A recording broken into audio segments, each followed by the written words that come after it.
Bom, um dos assuntos que nós falamos aqui também na abertura do programa, ao mostrarmos os nossos destaques de primeira página, foi a fiscalização que o CREF, né, que é o conselho que regula a atividade da educação física em nosso estado, fez no município de Teresópolis, na verdade na região como um todo, e algumas irregularidades foram encontradas. Eu disse que nós íamos repercutir esse assunto ainda na edição de hoje e, como prometido, estamos aqui para falar deste assunto, né?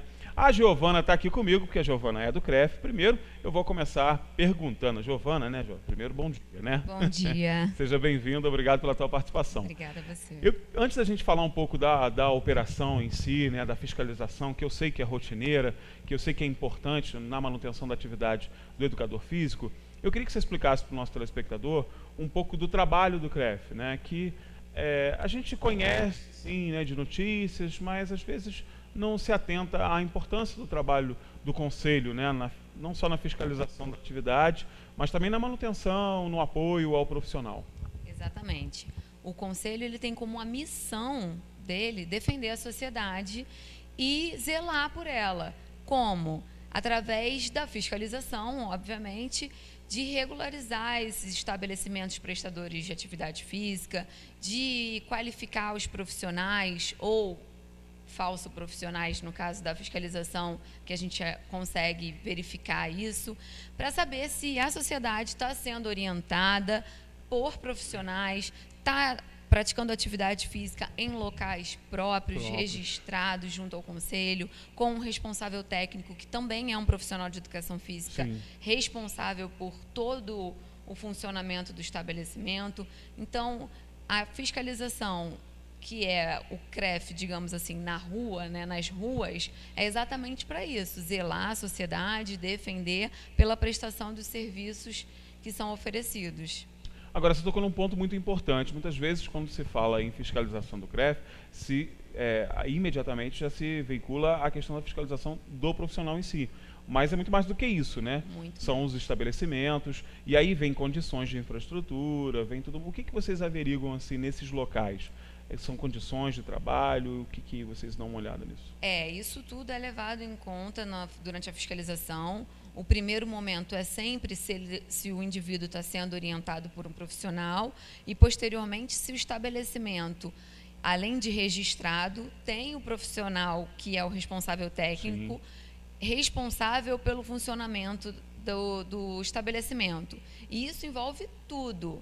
A gente tem uma resolução que é 052, até do CONFEF, do Conselho Federal, que fala exatamente disso, das condições de serviços prestados. Do local não estar com espelho quebrado, com aparelhos enferrujados, água que esteja parada, que esteja sendo tratada, de piscina principalmente, dos prestadores de atividades aquáticas, e estofado que está saindo, espuma, isso tudo é averiguado no momento da fiscalização também. Ou seja, é a qualidade daquele serviço que está sendo oferecido. E a segurança, no caso, né, do usuário. Agora, Giovana, a gente teve, ao longo dos últimos anos, sobretudo na última década, um boom de estabelecimentos, né, sobretudo aqui no interior do estado do Rio. São muitas novas academias, né? Isso tem o seu lado positivo, evidentemente, mais pontos de trabalho, né, para o profissional, que é sempre uma preocupação muito grande, né? Como o mercado vai recepcionar esses profissionais que estão sendo formados, mas também mais trabalho para fiscalização, né? E aí, como é que você faz uma avaliação? O interior do estado do Rio está bem nesse sentido? Os nossos estabelecimentos estão, na sua grande maioria, em acordo, ou vocês estão ainda diagnosticando algum tipo de problema técnico, estrutural? Aqui no interior, o CREF tem intensificado bastante as fiscalizações, até para isso mesmo, para orientar melhor os profissionais, de estar disponíveis para qualquer dúvida que esses profissionais ou não profissionais, muitas vezes os proprietários de estabelecimentos não Sim, têm conhecimento, não sabem, né, das leis e resoluções que eles precisam estar de acordo. Então, o CREF está presente. Nesse ano de 2017, nós já fizemos 7 operações no interior, na região serrana. Então, foram mais de 80 fiscalizações, mas é proporcional ao número de irregularidades, infelizmente. Sim. Dentre as mais diversas, tanto os estabelecimentos que ainda não são registrados e, consequentemente, não possuem o registro, quanto estabelecimentos em funcionamento sem a supervisão de um profissional de educação física. Infelizmente, como você disse, a gente oferece a mão de obra, mas é verdade, não contrata o suficiente. Então, deixa, às vezes, a academia aberta sem um profissional no momento. Porque a circulação de clientes é baixa nesse horário. Independente disso, precisa sempre estar sendo supervisionado por um profissional. É baixa não quer dizer que não tenha ninguém. Se tem alguém, tem que ter a supervisão, isso aí realmente. E quando a gente fala, né, de supervisão, fiscalização, o público em geral tende a ter uma certa antipatia, né? Vai fiscalizar, vai criar problema. Na verdade, não é isso, né? O trabalho do CREF, e eu na abertura do programa falei muito bem, que é fundamental, porque ele é um trabalho que, inclusive, protege o próprio profissional. Porque o profissional de educação física, ele sofre muitos tipos de violações de direitos, né? E aí, não só nas academias, tá, gente? São escolas, são espaços públicos, clubes, hotéis, pousadas que oferecem recreação. Todos esses espaços que contemplam a atividade da educação física precisam estar adequados a essas regulamentações de um conselho. O conselho existe para isso, né?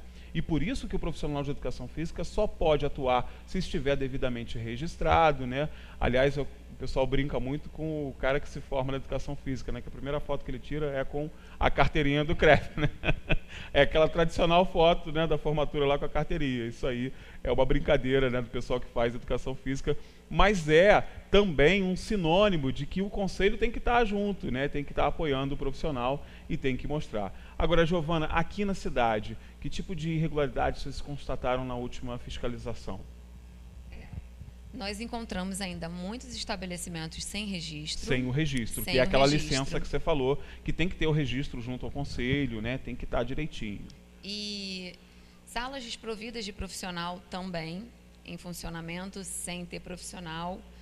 Clientes se exercitando e ausência de profissional. Profissionais atuando fora da área de habilitação, porque são graduados somente para atuar numa área restrita, área escolar, e estavam atuando. É aquela diferença da licenciatura e da graduação plena que a gente já falou também aqui. Tem que ter a especialização, por exemplo, né? A licenciatura te dá a capacidade de formação, né, e atuação profissional em sala de aula, né? Espaços como os das academias, você precisa ter a chamada graduação plena, né? Não é isso, Giovana? Exatamente. Então essa é uma das irregularidades. E isso é muito sério, tá, gente? Por quê? Porque na formação desse profissional, não é que o profissional de licenciatura tem uma formação menor, inferior à da graduação plena. Não é isso. É que a ênfase dessa graduação ela é diferenciada.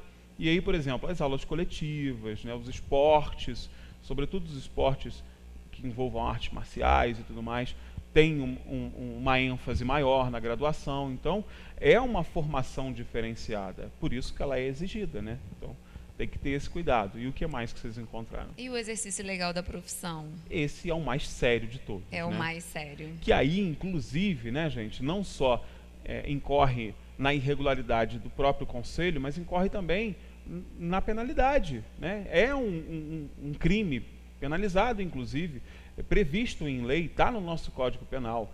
Então, é muito mais grave do que se dispõe, né? O cara está em formação, ou ele já fez a matrícula da faculdade, a gente já ouve muito isso. Não é, gente, não pode. Para ser profissional, tem que ter aquele gabarito, a capacitação que é necessária para aquilo. E olha, a gente está falando, eu expliquei muito bem aqui no começo do programa, a gente está falando de uma área da saúde, né? O profissional de educação física, o educador físico, ele é um profissional de saúde, ele trabalha com a saúde, tem o seu caráter social, tem o seu caráter, né, de formação humana, claro, né? Por isso que eu falei que é complexo, né? O pessoal que gosta de sacanear o pessoal de educação física, vou fazer educação física que é fácil. Se engana, né? Aí chega no segundo, terceiro período, está arrancando os cabelos lá, né, nas provas, nas aulas mais técnicas, né? É muito complexo, mas é uma área médica, então olha o perigo que você está correndo. Eu sei que muitas das nossas academias da cidade têm, né, um primor técnico e zelam realmente por essa questão.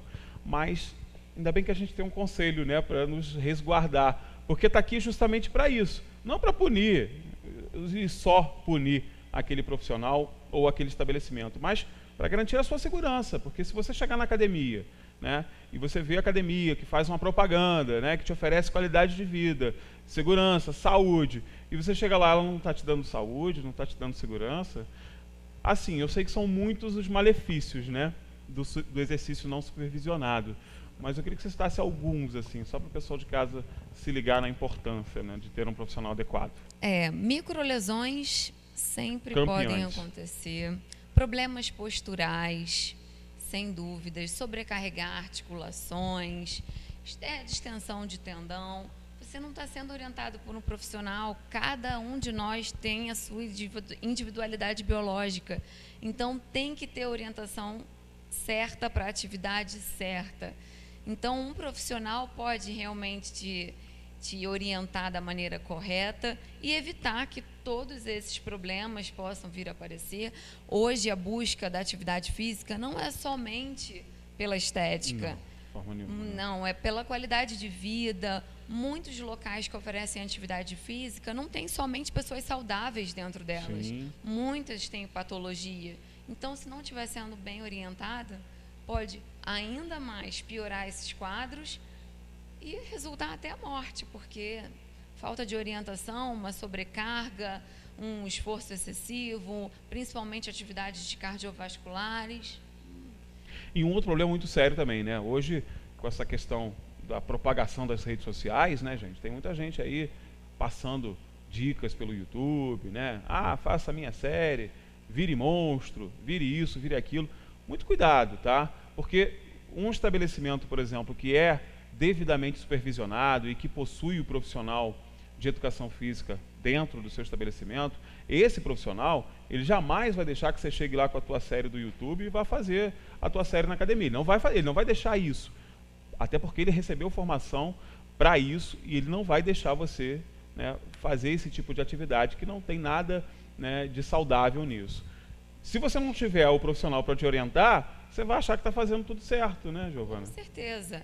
Esse conhecimento que a gente chama de empírico, né, de você Sim. ter através do que você lê, do que você busca, dos vídeos que você assiste no YouTube, mesmo como você deu exemplo, não te qualifica, não te gradua. É verdade. Então você precisa ser orientado por um profissional graduado e, muito além disso, como você deixou claro, que seja graduado, registrado e habilitado junto ao conselho. Tem que estar direitinho, não tem jeito, né? Então, assim, a dica que a gente dá, né, e eu acho que o CREF tem um material vasto, inclusive nas suas redes sociais, no seu site, se você quiser dar uma olhada, realmente tem um material, inclusive, com orientações de como você pode saber se aquele estabelecimento é ou não registrado, se aquele profissional é ou não registrado. A dica que a gente dá é busque informação. Antes de fazer a tua matrícula, né, já procura saber se o estabelecimento é correto, se ele está realmente de acordo, se ele foi fiscalizado recentemente, né? Isso é importante saber. E essas informações são fundamentais, né, Giovana? São fundamentais, todas estão disponíveis no site. Qualquer um pode acessar o site do CREF1 e colocar um número de registro, caso ele tenha acesso, porque o profissional ele precisa estar habilitado. Sim. Então qualquer cliente, qualquer indivíduo pode solicitar o número de registro ou através do nome e sobrenome, pode ir lá no site fazer uma consulta para ter certeza que está sendo orientado por um profissional, ou ligar, entrar em contato com o conselho, saber se aquele estabelecimento que ele está fazendo atividade física matriculou o filho numa natação, ou aquele clube que ele quer, né, se filiar. Legal. Se está registrado junto ao conselho, se existe um responsável técnico, que é um profissional de educação física também, que responde pelas atividades. Qualquer um pode entrar em contato com o conselho através do telefone ou do site para se resguardar desses serviços prestados. E os nossos amigos empresários, né? O Rica já colocou o site na tela. O Rica é rápido, né? Ele é o cara. E para você, né, que é empresário, que, né, às vezes não tem esse relacionamento com o conselho, procure o conselho, né? Utilize o conselho como uma ferramenta, porque é exatamente isso que ele é uma ferramenta. Então busque orientações, Você acha que se ele não pedir informação ao conselho, ele vai te negar a informação? Não, você vira aí, não, claro que não, né? É evidente. Então, quer abrir um estabelecimento, né? A gente tem muitos empreendedores aí com vontade de entrar nesse mundo fitness, porque é realmente um mercado promissor e bastante lucrativo. Procure a orientação antes de você, né, despender tanto dinheiro, né, gastar tanto dinheiro com obras estéticas. Procure o estrutural de verdade, procure saber se você está, né, oferecendo um serviço de qualidade e utilize o conselho como uma ferramenta para isso, né? Tenho certeza que vocês serão parceiros, né? Sem dúvidas, o Conselho está disponível, essa é a missão do Conselho, defender a sociedade, zelar pelos serviços prestados e qualquer tipo de orientação, dúvida, até os estagiários, estudantes que estejam já entrando numa academia, para ter o conhecimento, obter mais conhecimento, que sempre tem que ser supervisionado por um profissional, que é importante deixar claro. Pode entrar em contato, pedir qualquer tipo de auxílio, tanto ao departamento jurídico, quanto ao departamento de pessoa jurídica, que são os proprietários Sim. de estabelecimentos que às vezes não são profissionais, podem entrar em contato e tirar todas as dúvidas e o conselho está disponível para qualquer tipo de auxílio. É isso aí. E você, muito cuidado também onde você vai se matricular, né? Dá uma olhada, porque a gente viu que tem muita coisa irregular também na nossa cidade. Giovana, muito obrigado pela tua participação. Eu que agradeço. Obrigado pela simpatia também, pela disponibilidade. A gente está sempre aberto aqui para o conselho. Sempre que precisar, as portas estão abertas. Muito obrigado. Ótimo, muito obrigada também. Isso aí. E a gente vai para o intervalo comercial, tá? Mas é coisa bem rápida, não saia daí, porque daqui a pouco a gente vai mostrar a repercussão da sessão da Câmara de Vereadores de ontem. Então, tenho certeza que você está curioso, né? Intervalo comercial rapidinho, daqui a pouco a gente está de volta.